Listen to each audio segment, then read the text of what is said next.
And now let's go back to our top story, which is the ongoing Iran protests. And to discuss more on this and to give you a rounded perspective on this, I am joined by Mr. D.P. Srivastava, who is the former Indian ambassador to the Islamic Republic of Iran.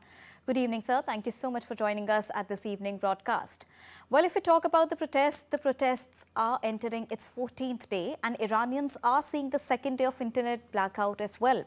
UN says protesters hold the right to express themselves peacefully, yet there are warnings of retaliations.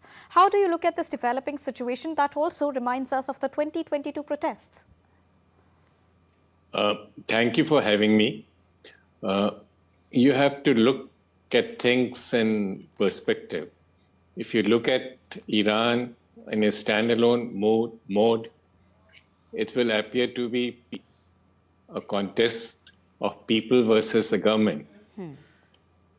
If you take into account the regional context and what happened in last couple of years, you get a different perspective. It's true that the people are facing a very dire economic situation. There has been more than 60% depreciation in the value of Iranian rial over past year or so.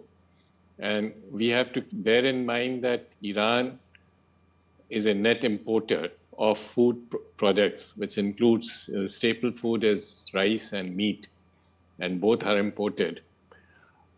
So exchange rate depreciation has directly hit the people. So they have a genuine grievance. But we also cannot ignore the external stimulus to this problem. And that is the sanctions, which have throttled Iran's oil exports.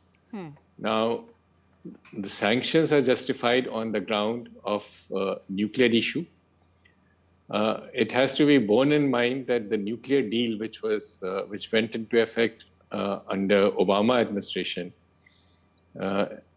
in 2016, it was US which withdrew out of it in 2018 under President Trump's first administration. It was not Iran which violated it.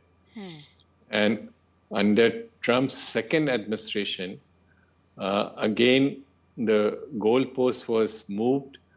Under the nuclear deal and under NPT, Iran is allowed enrichment up to 3.75%. That is enrichment level needed for the civilian nuclear reactor. It has one 1,000 megawatt reactor in Bushehr.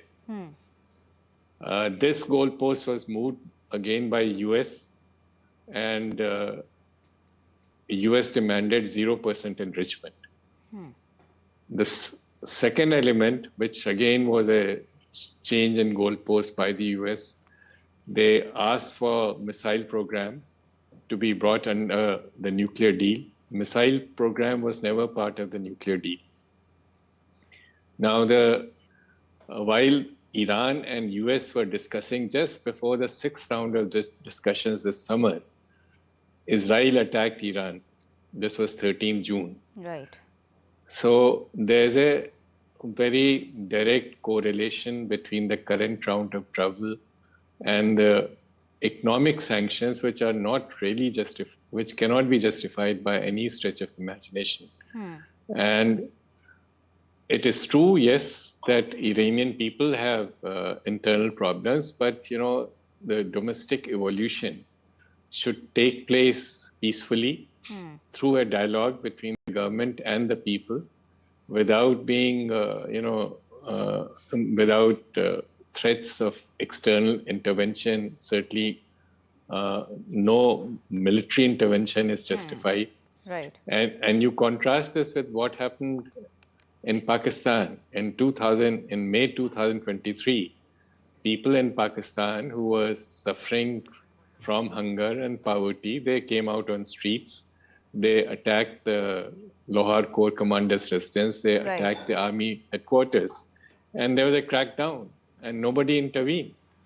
So, this democracy cannot be promoted through external threat of military intervention. And maybe considering all these facts, after considering all these facts in his first address, Iran's Supreme Leader Ali Khamenei urged the Iranians to preserve unity, but he further also added a statement saying that some protesters are trying to please other countries.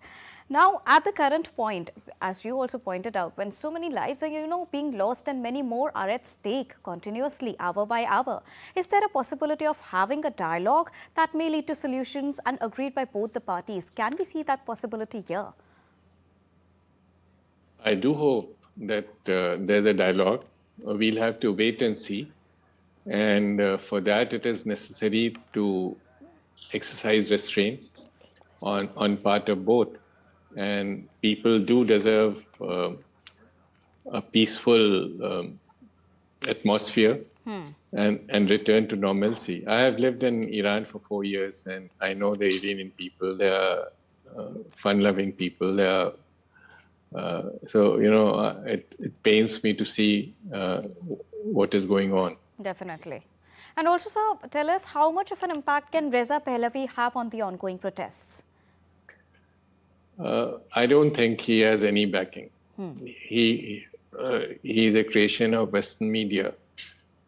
There is, of course, strong people have their views about the government's measures, and many of those views may be justified. But I don't think Reza Pahlavi would have much of a backing. All right. Thank you so much, sir, for joining us and giving us a rounded perspective on the latest developments and the ongoing protests in Iran. Thank you so much.